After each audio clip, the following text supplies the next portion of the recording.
Et nous sommes de retour au plateau pour la suite de cette émission. Nous abordons notre troisième sujet. Nous parlons à présent de la République démocratique du Congo et de la sortie de crise des religieux. Rencontre plutôt le président ougandais et un ex-chef de guerre. Et les religieux en République démocratique du Congo ont décidé de prendre leurs responsabilités en mettant en œuvre une série d'actions pour amener à une sortie de crise, proposer des actions pour trouver une tranquillité, une certaine paix dans l'est de la République démocratique du Congo.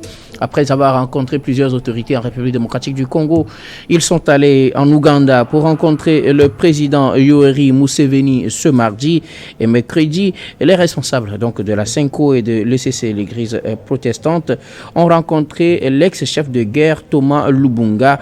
Occasion pour eux de discuter avec les différentes personnalités qui pourraient jouer ou qui jouent un rôle dans cette crise dans l'est de la République démocratique du Congo pour trouver une sorte de consensus ou de paix dans l'est de la République démocratique du Congo. Nous en parlons avec nos invités. Je commence ce sujet par vous, Michel Tchadja.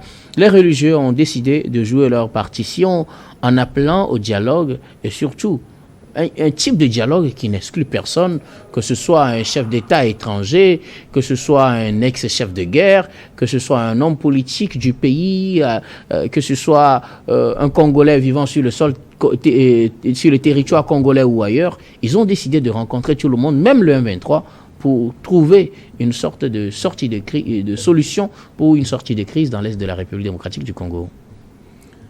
Je pense que les responsables de l'Église catholique et de l'Église protestante, ils ont quand même pris la mesure de la chose.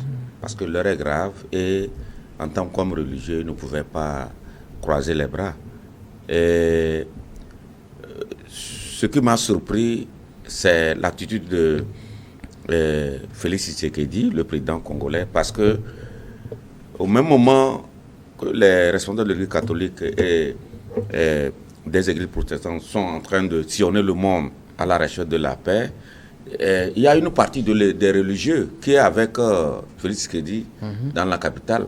C'est-à-dire que le président congolais croit à certains, mais il doute. Tu sais que comme il y a un contentieux qui ne finit pas entre lui et la Senko, l'Église catholique, il a de la peine à accepter les initiatives donc, de ces religieux-là. Ce qui est dommage parce que, vous l'avez dit, ils ont commencé en allant même à Goma pour rencontrer Koné Nanga et les autres. Après, ils sont allés en Belgique et tout récemment, le mardi, ils ont rencontré le président ougandais et ils sont à la recherche d'impact social pour préserver la paix et le vivre ensemble, ce qui est intéressant.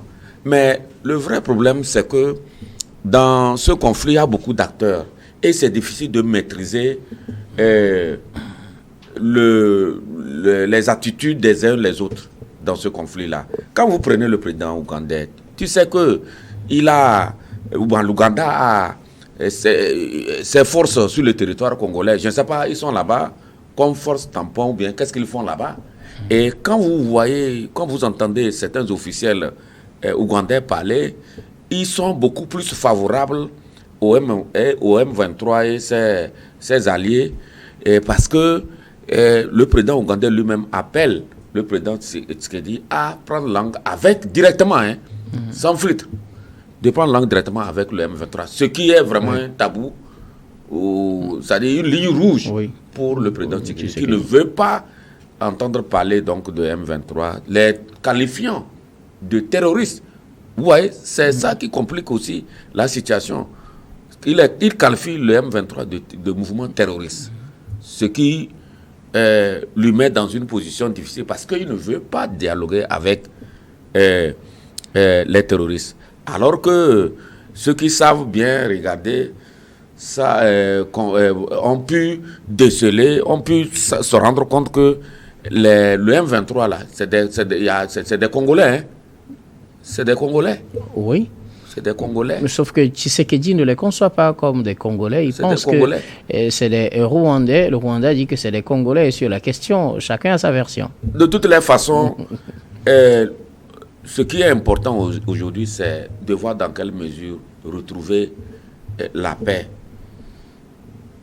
Faire en sorte qu'il y ait de la désescalade dans cette région de l'Afrique. Parce que, vous voyez, dans ce coin de l'Afrique-là, les armes circulent librement et les groupes armés pullulent. Et si on ne prend pas garde, ça va contaminer une bonne partie de la région là, puisque les gens redoutent qu'il y ait une confrontation régionale. Parce que l'attitude du Burundi dans cette affaire aussi n'est pas claire, puisque pour le Burundi, il faut aller au secours de Tshisekedi. Et donc tout ça là fait que si on ne prend pas garde pour aider donc l'Église catholique et ses alliés dans la recherche donc d'une solution, d'une paix, en tout cas dans la recherche d'une paix durable, je crains beaucoup pour cette partie de l'Afrique, parce que il faut le reconnaître, c'est une partie où les gens ont la guerre, les gens prennent la guerre comme leur sport favori, et c'est les populations qui en pâtissent. Vous voyez tout le temps sur les images des écrans, vous voyez sur les écrans de télévision, les images des femmes, des vieillards, des enfants qui courent de gauche à droite. C'est vraiment difficile. Et moi, je souhaiterais que vraiment cette mission des religieux soit accompagnée. Je pense qu'avec le temps, Tshisekedi va comprendre qu'il ne peut pas jouer pendant longtemps. Parce qu'actuellement, une bonne portion de son pays est dans les mains des gens. Et comment faire pour... parce que les écoles, la plupart des écoles sont vidées. Soit c'est le groupe de M23 qui les occupe, ou bien les populations, les réfugiés, tout ça là. Donc, il faut trouver une solution pour cette partie de l'Afrique. C'est très important pour la stabilité donc, de la région. Merci beaucoup, Michel Tchadja. Alors, Kokouvia Baili Abassa, les religieux ont décidé d'engager des discussions avec tout le monde, qu'il soit ex-chef de guerre comme Thomas Lubanga, qui a été le premier à être condamné dans l'histoire de la CPI.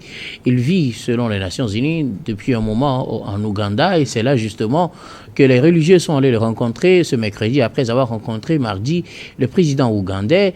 On le soupçonne déjà de préparer lui aussi un autre groupe armé qui va s'allier à l'AFC M23, qui s'agrandit au jour le jour. Et pour anticiper sur la situation, les religieux sont allés le voir après avoir rencontré le président Museveni dans le cadre de ce pacte social pour la paix qu'ils initient. Mais est-ce que ce pacte ou bien cette initiative a des chances de réussir quand on sait qu'ils sont en train d'aller sur des terrains qui sont, d'une certaine manière, des critères non négociables, non acceptables pour le président Tshisekedi?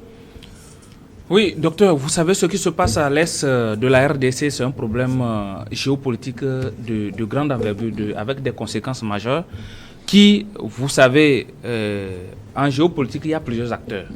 Au-delà de l'État, au-delà des multinationales, des groupes ethniques et autres, il y a les groupes religieux qui jouent un rôle très important en matière de la géopolitique. Donc, sur ce terrain, je pense que le groupe religieux a un rôle à jouer. Ce rôle, c'est d'amener l'apaisement. Et je pense que c'est la mission que s'est donnée ce groupe religieux pour essayer d'échanger avec certains parties prenantes pour essayer d'adoucir un peu la situation en RD Congo. Le président de Ouganda qui a été rencontré, premièrement, lui-même, c'est un acteur majeur de cette situation.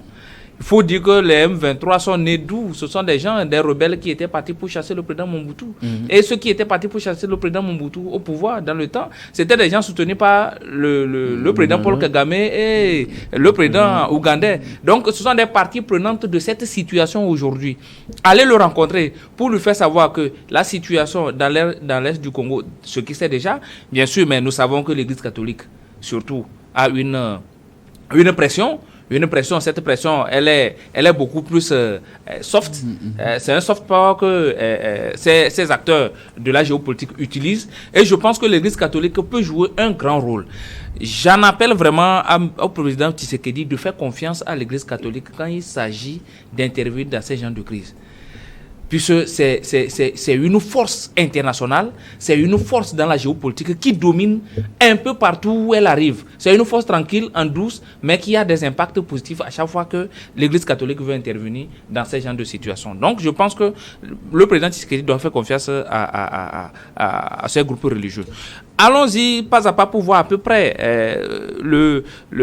ce chef rebelle, cet ancien chef rebelle qui se prépare encore pour revenir sur la scène, c'est qu'il veut revenir. Il nie, hein, on l'accuse, mais il dit qu'il n'est pas impliqué dans cette affaire. Ça, on verra bien. Tout le monde a toujours nié. Je ne pense pas que l'Église catholique, qui est au centre du renseignement de ce monde, il faut le dire clairement, le meilleur réseau de renseignement dans ce monde, c'est l'Église catholique.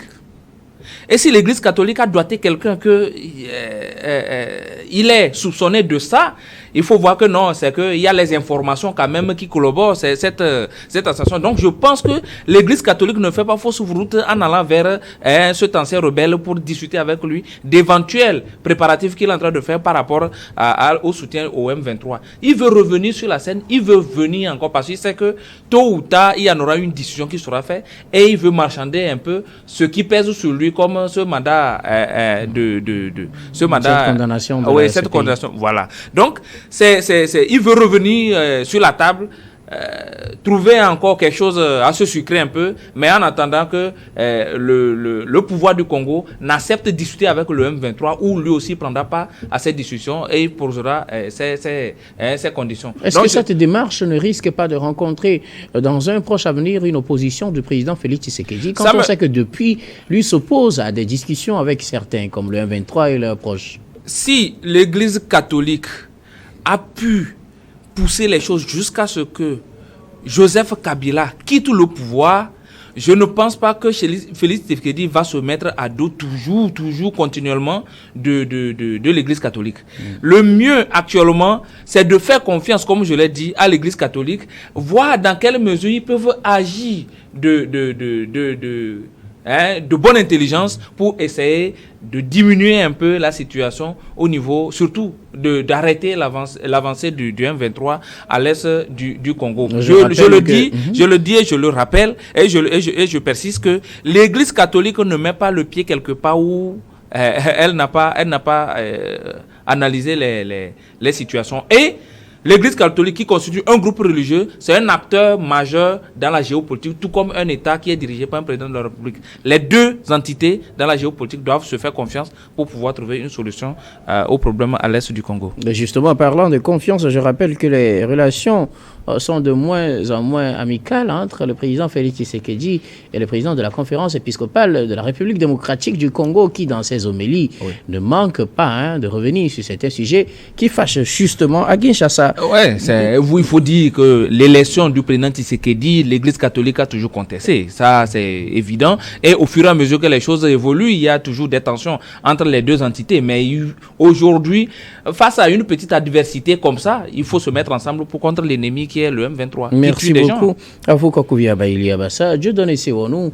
L'Église, dans son ensemble, l'Église catholique et l'Église protestante, mène une certaine série de discussions depuis un moment avec les différents acteurs impliqués de près ou de loin dans la crise dans l'Est de la République démocratique du Congo, à commencer par le président Félix Tshisekedi, dans ce qu'ils appellent un pacte social pour la paix. Et dans cette logique, ils ont rencontré mardi le président Yoweri Museveni de l'Ouganda et ce mercredi, l'ancien chef de guerre Thomas Lubanga à Kampala pour tenter de discuter, les dissuader de soutenir le M23 et l'AFC et peut-être jouer leur partition pour que la paix revienne dans l'Est de la République démocratique du Congo. Oui, Guillaume, quoi qu'on dise, la situation est très volatile dans l'Est de la République démocratique du Congo et il y a lieu d'aller très rapidement avec tous les tactes, toutes les stratégies possibles pour pouvoir faire revenir la paix. Et l'Église aujourd'hui est dans son rôle,